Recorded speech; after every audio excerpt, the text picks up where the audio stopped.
Gênesis 11:15 diz que depois que gerou Eber, Selá viveu 403 anos, gerou filhos e filhas, ok? Também, vamos dizer que 2 anos depois, no ano 1847 a.C., nasce a Rebeca, que futuramente será a esposa do Isaac, filho da promessa, filho de Abraão. Também na página 62 ainda da Bíblia em Ordem Cronológica, você encontra, na parte B, sobre os filhos de Ismael, no ano 1841 a.C., né? 6 anos depois do nascimento de Rebeca, tá ok? Você vai ver isso na Bíblia normal, você vai ver no capítulo 25 de Gênesis, do versículo 12 ao versículo 16, né? A descendência de Ismael. Ele foi pai de 12 filhos que se tornaram príncipes de 12 tribos em Israel, tá ok? Bom, as minhas anotações aqui, eu quero colocar para você a seguinte situação. Quando a Rebeca nasce, em 1847 a.C., Isaac já está com 20 anos, e Abraão com 120, Sara com 110. Os filhos de Ismael, quando começam a nascer, Israel já está com 34 anos, ok? Isaac com 20 e Ismael com 34. A partir desse momento aqui nas narrativas bíblicas, você não vai mais encontrar o nome de Ló. Nós não temos nenhuma referência mais, assim, saber quando ele morreu, onde, por que ele morreu, né? O que causou a morte dele.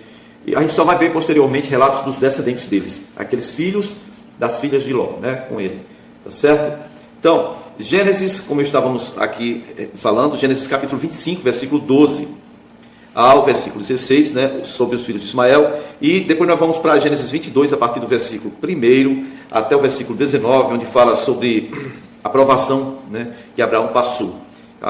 No tema aqui em negrito tem incidentes na vida de Abraão, está datado no ano de 1874 a.C., né? Começa dizendo: Deus pôs Abraão à prova, Gênesis 22, do 1 ao 19. Diz que passado algum tempo, Deus fez isso. Que algum tempo? Bom, Isaac agora estava com 33 anos. Põe tempo nisso, hein? Tá certo? Põe tempo nisso. Porque a última narrativa que nós comentamos sobre o Isaac foi de quando ele foi desmamado, estava com 3 anos. Aqui já se passaram 30 anos, né? Ele está com 33, Rebeca com 13, Ismael com 47 anos. Ok? Muito bem, meus queridos. Então, o Senhor fala com ele para tomar o seu filho, seu único filho, e ir para a região de Moriá, para um dos montes que eu vou te mostrar, Abraão, e lá você vai entregar o seu filho a mim como oferta em holocausto, que é uma oferta queimada.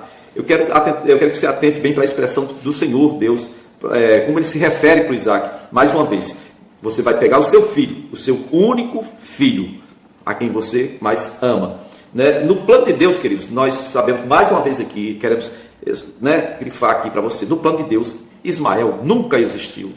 E isso nos traz a seguinte realidade: muitos de nós estamos vivendo situações que Deus não tem nada a ver, e às vezes a gente fica querendo dizer por que Deus permitiu, né? Mais uma vez está aqui Deus dizendo: olha, pega teu filho, teu único filho Isaac. Ismael nunca entrou no plano de Deus, ele não existiu. Ismael, se viesse a aparecer nessa narrativa, iria aparecer como, não como filho da promessa, mas como filho da insensatez, das más escolhas ruins que o ser humano faz, né? Tá certo? Se ele aparecesse aqui, apareceria assim, como fruto de uma escolha ruim, né? E aí está, agora com 12 filhos que se tornaram 12 príncipes. Queridos, versículo 3 de Gênesis capítulo 22, tem outra expressão que eu gostaria de comentar para você. Diz que na manhã seguinte, olha só, mais uma vez nós vemos Abraão aí, cumprindo as ordens do Senhor com urgência. Quantos de nós tem essa mesma disposição de ouvir Deus falar e ir imediatamente, né, na manhã seguinte? Quando Deus falou que era para deixar realmente a escrava com o seu filho ir, na manhã seguinte Abraão liberou.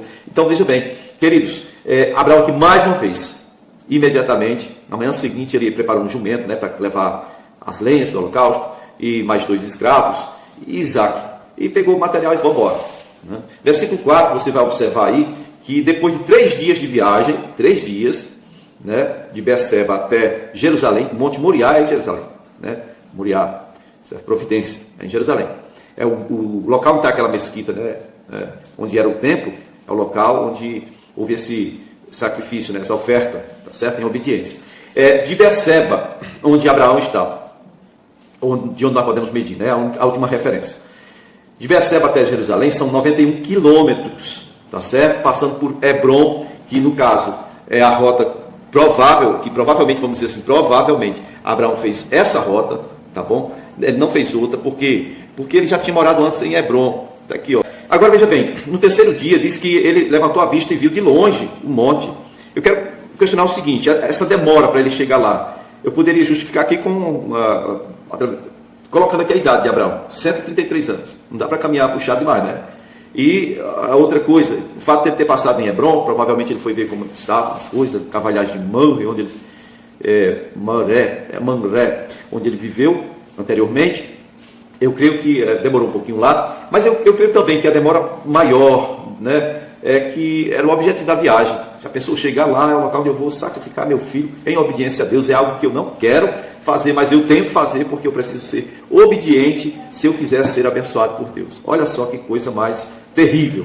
E você vendo aí no versículo 5, Abraão então deixa os 2 escravos, deixa o jumento, e ele profetiza. Ele diz: olha, nós vamos subir lá no monte, depois que nós adorarmos, nós voltaremos. Se você observar bem, versículo 6 de Gênesis, capítulo 22, você vai observar que diz que Abraão colocou a lenha nos ombros do seu filho Isaque, e Abraão mesmo estava levando o cutelo, né, a faca, e as brasas para o fogo, tá certo? Aí no versículo 7, quando Isaque questiona, está aqui a lenha, está aqui o fogo, só estava faltando o cordeiro. Cadê, pai? Cordeiro.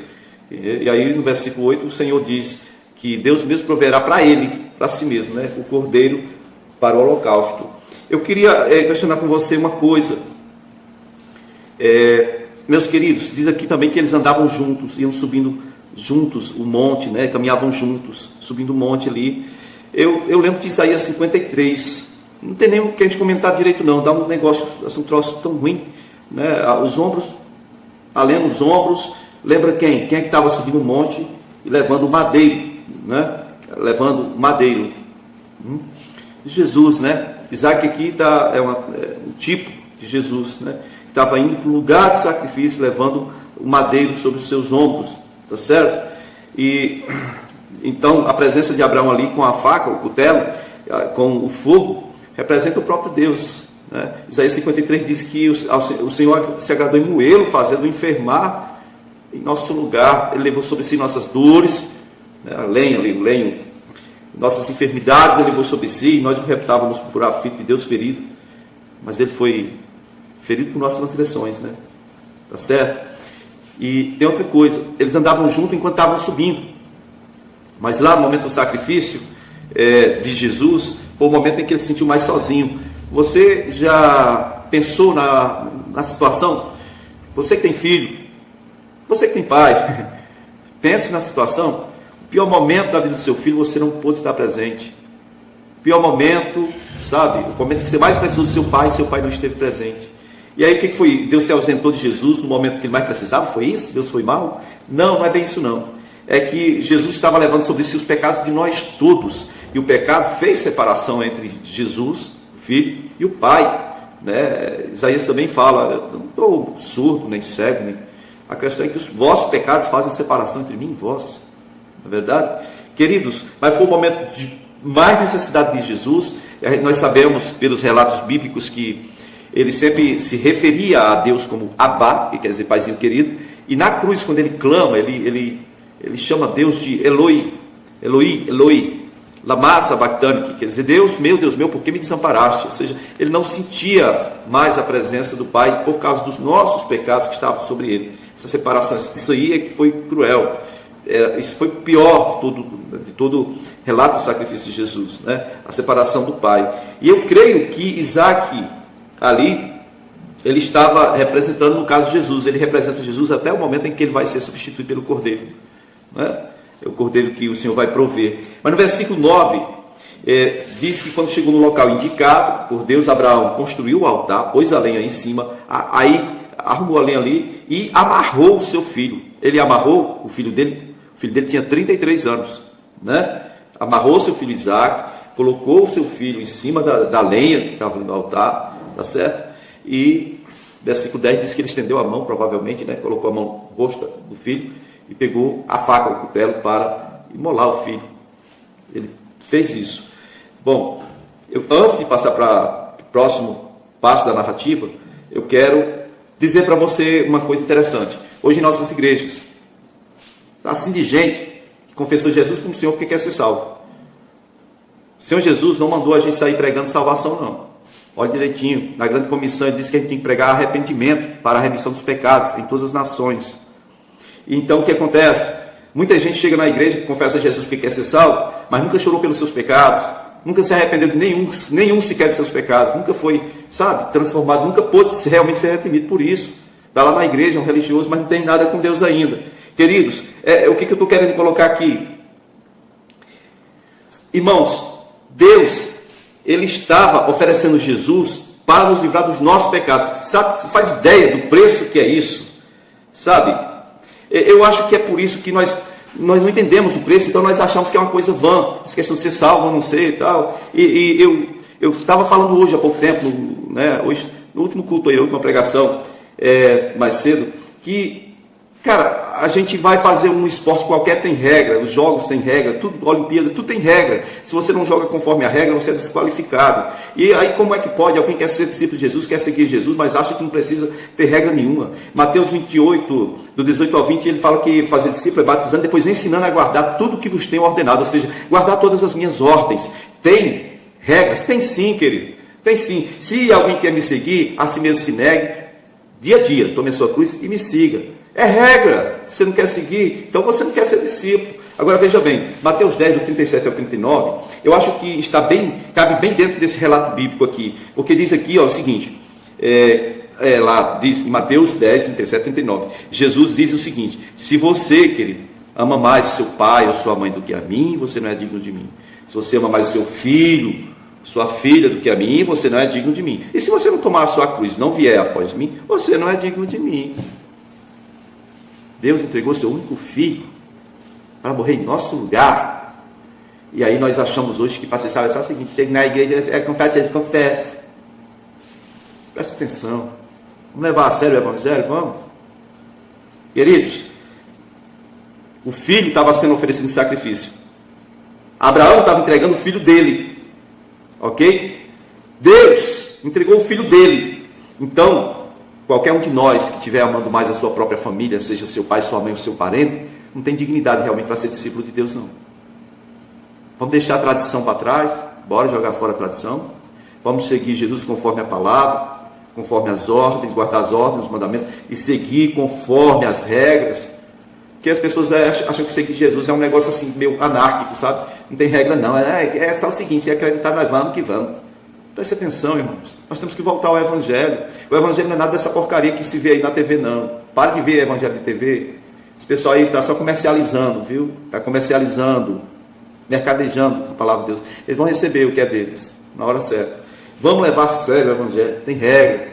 Tem muita gente hoje que confessa Jesus com a boca, mas nega com as atitudes, porque a sua tradição familiar não deixa dar nem um passo de fé. E tem muita gente que não segue a Jesus porque ama a própria vida. Nunca vai deixar, nunca vai negar a si mesmo. Nunca vai pegar a sua própria cruz. E ainda há quem questione: eu sou salvo pela cruz de Jesus, para que eu vou pegar a minha? Para a sua santificação. Tá? A cruz de Jesus foi para você ser salvo, sim, mas a sua é para o seu crescimento. Ou você pega, ou você nunca vai ser reconhecido como discípulo de Jesus. Ou você nega a si mesmo, ou você realmente entra na história, ou então você vai ficar vendo a história passar. Vamos participar da história do Senhor? Bora? Tome a sua cruz, siga Jesus, coloque sua vida no altar como fez Isaac. Não correu, não estribuchou, não questionou.